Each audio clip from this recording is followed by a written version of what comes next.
talked about, because across that border, we are seeing Chinese soldiers come across.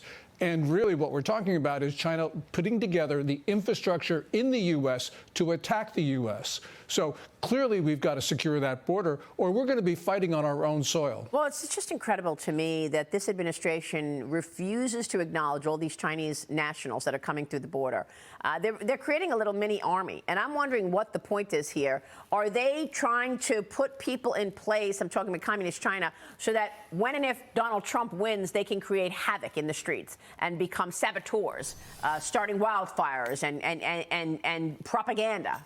Absolutely. That lab in Reedley, California, the secret Chinese biological weapons facility, that can't be the only one that China has. And then you put together these images of recent Chinese migrants coming into the U.S. less than 3 weeks, taking target practice with sniper rifles and pistols.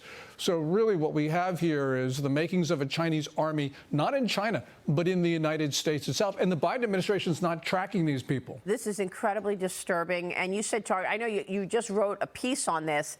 If you are running from persecution, the first thing you want to do is make sure that you have a place to live and you want to be safe. You're not exactly going to go pick up a rifle and start doing target practice, are you? No, and we're hearing over the last week, when we talked about this last, there are more and more reports of Chinese taking target practice in the U.S. So it's not just the ones that we saw in those images, it's also in Idaho. It's unbelievable. The Wall Street Journal is out with a report titled "China's Shipyards Are Ready for a Protracted War. America's Aren't." They write this: while Chinese shipyards are thriving and primed to build at wartime rates, U.S. shipbuilding is in disarray. According to this report, Chinese military planners have leveraged the nation's shipbuilding empire to build up the world's largest navy. I've talked about this with General Jack Keane many times, who told me we are, bottom line, outgunned when it comes to the Navy in the U.S. versus the Chinese Navy.